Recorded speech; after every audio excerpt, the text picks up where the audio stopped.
Il est temps de faire votre contrôle technique. Mon contrôle technique à Gondrecourt-le-Château est là pour vous. Dans notre centre, la contre-visite est gratuite. Notre priorité, votre sécurité. Mon contrôle technique à Gondrecourt-le-Château est là pour vous ou sur notre site moncontrôletechnique.fr. Vendredi, Puissance Télévision vous emmène au cœur de l'un des événements les plus importants de cette année à Saint-Dizier, la Bragardoche. Vivez aux côtés des bénévoles les préparatifs de cet événement d'envergure nationale. On va libérer les Dedoches de leur tanière pour venir faire un petit peu le buzz à Saint-Dizier. Mais aussi les moments forts de cette seconde édition, comme si vous y étiez. Toutes les personnes qui sont là sont entièrement bénévoles. Mais malgré tout, ces gens-là, avec leur bonne volonté, arrivent à trouver des solutions pour répondre à chacun. Ça s'est bien passé. On est très heureux, fatigués, mais très heureux. Plongez au cœur de Bragardoche. Première diffusion vendredi à 20h sur Puissance Télévision.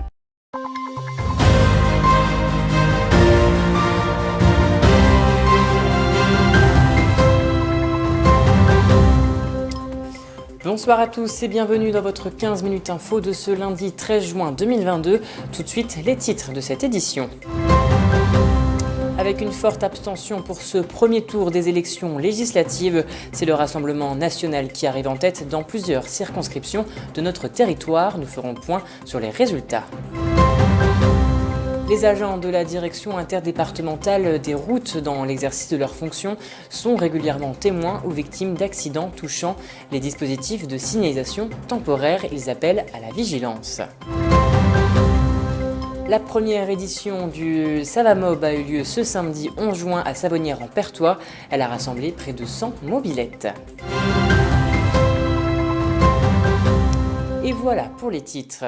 Hier s'est clôturé le premier tour des élections législatives marqué par une forte abstention, mais également la montée en puissance du Rassemblement national qui arrive devant certains députés sortants. C'est le cas pour la Haute-Marne ainsi que pour la Meuse. Seule la 5e circonscription de la Marne, comprenant Vitry-le-François, fait exception et nous faisons le bilan dans ce premier scrutin. Regardez. Ce dimanche 12 juin s'est tenu le premier tour de l'élection présidentielle. Mais au vu de l'abstention, ce rendez-vous manqué a mis une fois de plus en évidence le désintérêt des électeurs pour ce scrutin.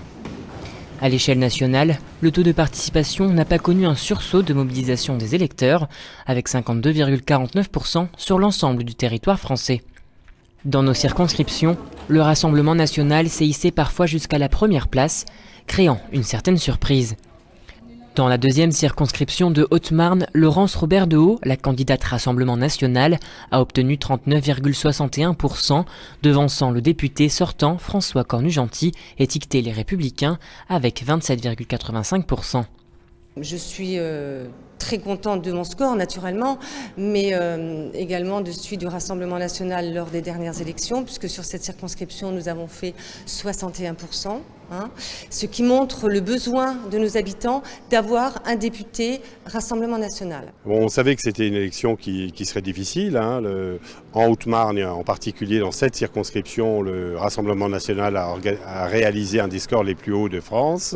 Et donc, il faut qu'un mois après, les électeurs fassent un autre choix. Donc, c'est une opération compliquée. Dans ce contexte difficile, je n'arrive pas en tête, mais c'était sans doute pas très réaliste de l'imaginer.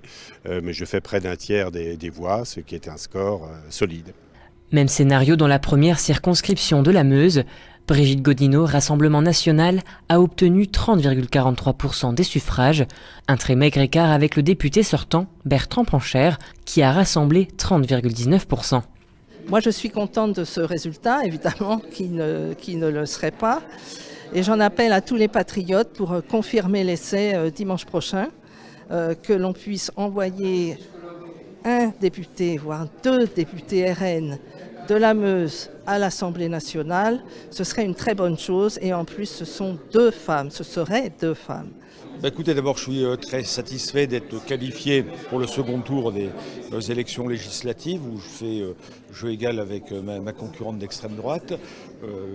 J'ai des réserves de voix assez importantes. Ce résultat, il traduit, Fabienne et moi, notre implantation sur le territoire. Vraiment, je crois que les Meusiennes et les Meusiens ont reconnu l'implantation, l'écoute, le fait d'être présent partout, c'est très important.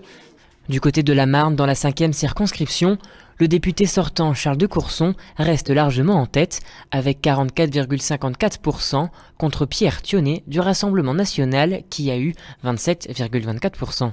J'étais très content du résultat, puisque je fais un peu moins de 45%. Je ne m'y attendais pas. Je pensais que si je faisais 40, c'était déjà pas mal. Voilà. Donc c'était un très beau succès, puisque c'est plus que ce que j'avais fait il y a 5 ans, puisqu'il y a 5 ans, j'avais fait 43%. Là, je fais presque 45%. Vous voyez, donc j'ai encore progressé.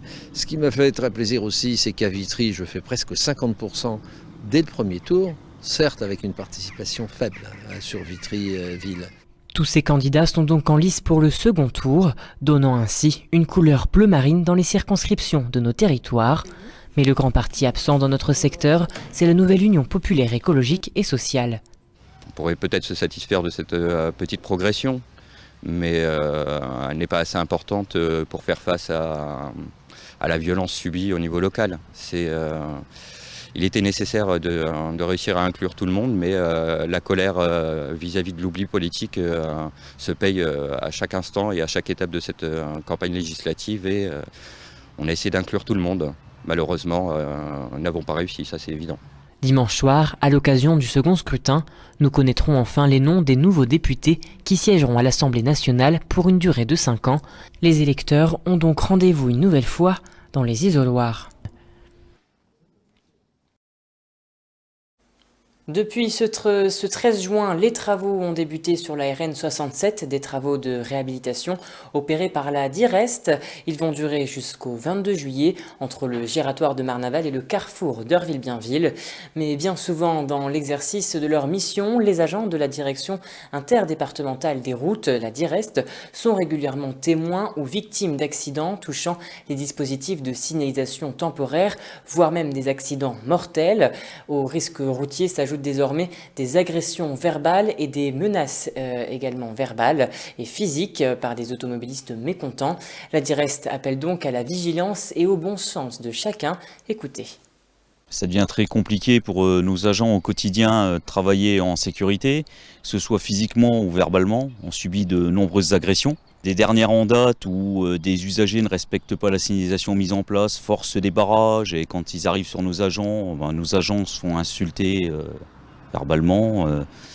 Des fois la main est parfois même levée, donc ça devient très compliqué, ça devient dangereux pour eux.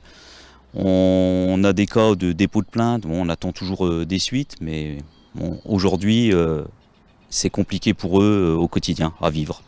Alors sur notre territoire, nous ça a été quand même pour l'instant, et fort heureusement, je m'en satisfais largement, ça n'a été que des accidents matériels. On n'a pas eu à déplorer de blessés sur le C8 Saint-Dizier en particulier. Par contre, sur le district de Vitry-le-François, d'où on dépend, effectivement, il y a quelques années de ça, on a perdu l'un de nos collègues sur le C8 de Cézanne dans des conditions tragiques. Je demande tout simplement aux usagers, en règle générale, de faire très attention aux abords des chantiers. La vie de nos agents en dépend. Le message est donc passé. Passons à présent à l'image du jour, organisée par le club photo Captimage et le vernissage et la proclamation des résultats de la chasse aux photos réservée aux lycéens et collégiens se sont déroulés le vendredi 10 juin au centre socio-culturel de Saint-Dizier. Les nombreux participants ont pu découvrir 15 premières photos. Ces clichés sont exposés dans le hall du centre socio-culturel jusqu'à la mi-septembre et les 3 premiers lauréats de chaque thème ont été récompensés par un cadeau offert par la ville de Saint-Dizier. Et toute autre chose, à présent, pour sa première édition, le Savamob a fait un carton plein. En effet, après avoir démarré du stade de foot de Savonnières en Perthois, les amateurs de mobylettes ont participé à une grande balade de plus de 55 km au travers des communes des Codécombes de la Porte de Meuse. On pouvait y retrouver des mobylettes des années 50 à 70. Un réel retour vers le passé a donc été opéré. Un reportage d'Elsa Jacobet. La première édition du Savomob a enfin pu être réalisée. En effet, après 2 ans d'annulation, les amateurs de mobylettes ont enfin pu se réunir à Savonnières en Perthois ce samedi. En tout, une 50aine de mobylettes étaient inscrites au départ du village, mais beaucoup ont rejoint le trajet durant les 56 km de balade à travers la Meuse. L'événement a été créé, a été réfléchi parce qu'il y a un véritable engouement pour la mobilette en ce moment dans toute la France. Et donc on a sauté sur l'occasion pour faire se démarquer des autres organisations, justement pour pouvoir faire un truc de mobilette uniquement dans le coin. Un réel retour vers le passé était possible. On pouvait y retrouver la mobilette des années 70, mais pas seulement.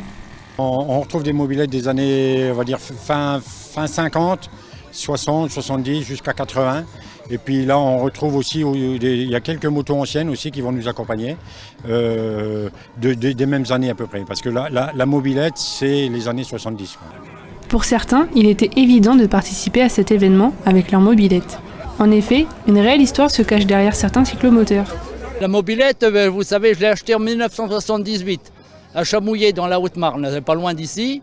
Et j'ai travaillé 20 ans avec à Couzance-les-Forges. J'ai acheté une mobilette il y a 2 ans, parce que c'était prévu il y a 2 ans. Et j'ai donc acheté la mobilette uniquement pour cet événement. Et là je vais l'utiliser pour l'événement et après je l'envoie. Garder l'esprit vintage pouvait parfois être compliqué, surtout pour les mobilettes d'époque. Alors, certains ont espéré pouvoir finir la balade sans problème mécanique. Pas gagner. Hein. On va essayer. Ouais. On va essayer déjà de faire les 56 bornes, si on y arrive. Avec nos pneus un petit peu d'époque. Tout craqué. Durant la promenade, les participants ont pu avoir la surprise de participer à une visite de la carrière de Rainval. La journée s'est achevée par 3 concerts. Des groupes celtiques et rock étaient attendus pour clôturer cette première édition du Savomob. Et voilà, c'est la fin de cette édition. Merci à tous de l'avoir suivi. Dans un instant, vos prévisions météo de demain, présentées par Manon de Fontis.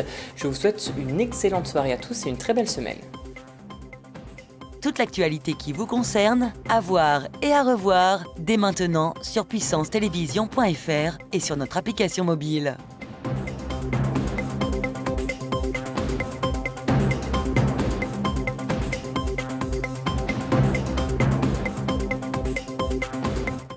Nouveau, Puissance Télévision lance son émission Agenda. Retrouvez quotidiennement tous les événements du territoire en partenariat avec votre chaîne locale. Festivals, expositions ou événements sportifs, ils sont forcément dans l'agenda. Vivons l'info avec Puissance Télévision.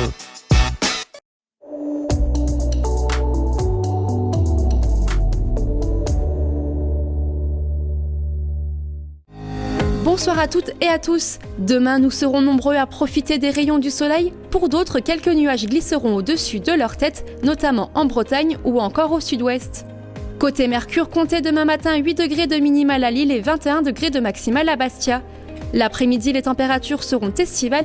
Il fera 37 degrés à Toulouse, 26 degrés à Rennes ou encore 31 degrés à Lyon. Du côté de notre région, le soleil brillera également dans le ciel.